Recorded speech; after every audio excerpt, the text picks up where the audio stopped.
Hey, mystery lovers. I bet you didn't know the journey of a fallen angel could begin with the mysteries of childhood.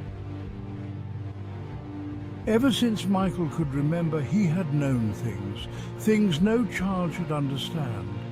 This is a tale of struggles in high school, an awakening, a confrontation with truth, a revelation, a fall, a choice, and a new journey. Get ready to dive into the Forgotten Seraph.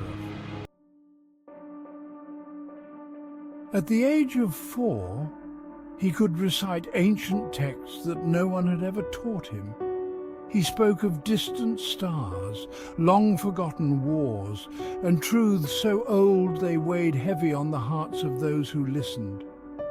His parents were confused, sometimes afraid, but always loving. They told him he was special, though they didn't understand the burden their words carried. As the years passed, Michael grew distant from other children. They lived in the simple joys of life, playing games, laughing freely, while he was haunted by memories that weren't his. Strange visions flickered in his dreams, towering beings made of light, immense battles in the heavens, and a voice that called out to him from the abyss of eternity.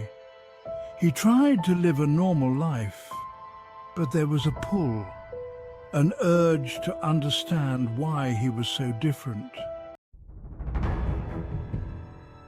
In high school, the isolation deepened. His peers talked of school dances and football games, but Michael was drawn to ancient languages, symbols that whispered forgotten secrets. He began to experience episodes, moments where time seemed to blur, and he would find himself in places without remembering how he got there. Voices would echo in his mind, sometimes comforting, other times filled with wrath. These whispers spoke of something buried deep within him, something dark and immense. By the time he turned 20, Michael knew he was different. He could feel it in the way the world bent around him, how shadows seemed to stretch toward him, how people reacted with unease whenever they stood too close. He could no longer avoid it. There were things that he could not control. He would hear the thoughts of others unbidden, feel their emotions like an overwhelming flood. And at night, when he closed his eyes, the dreams came more frequently. Images of a vast expanse of light, beings of impossible power and a fall, a plunge from the heights of the heavens into the depths of mortal existence.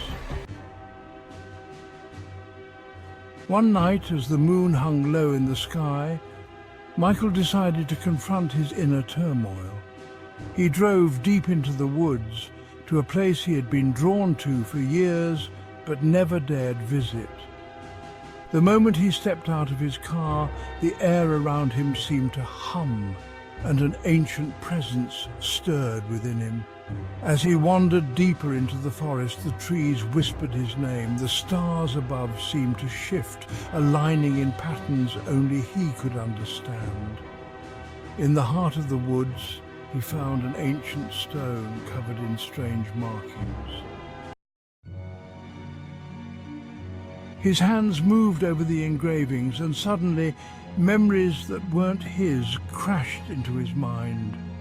He saw himself not as Michael, but as something else, something eternal, a being of light and fury, one who had once stood among the host of angels in the presence of the Creator.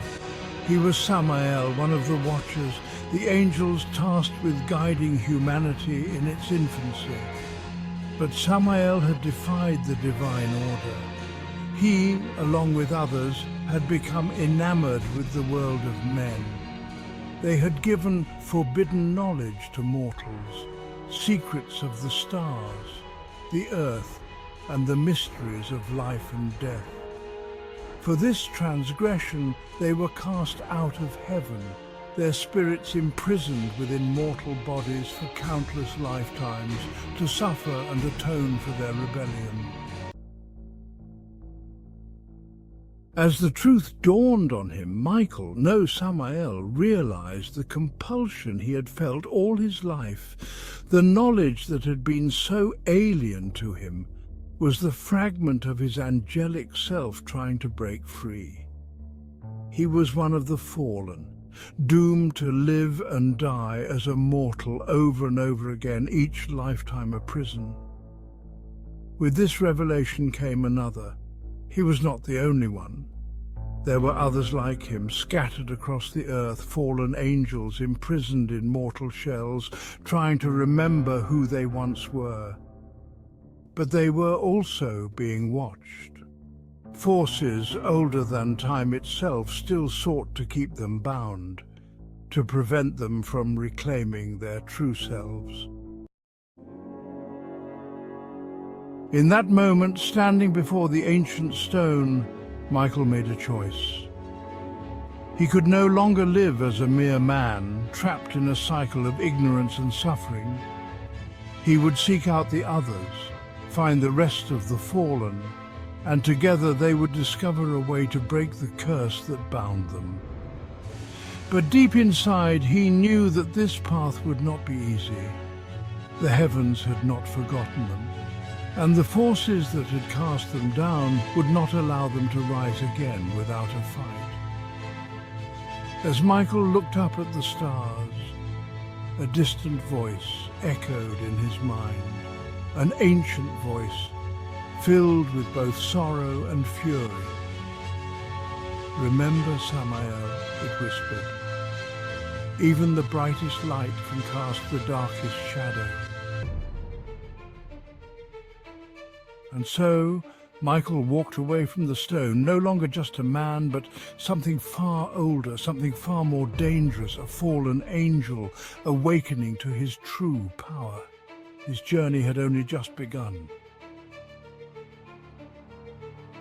Don't forget to like, comment and subscribe to stay for more mysterious tales.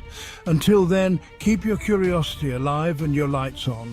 Thanks for watching.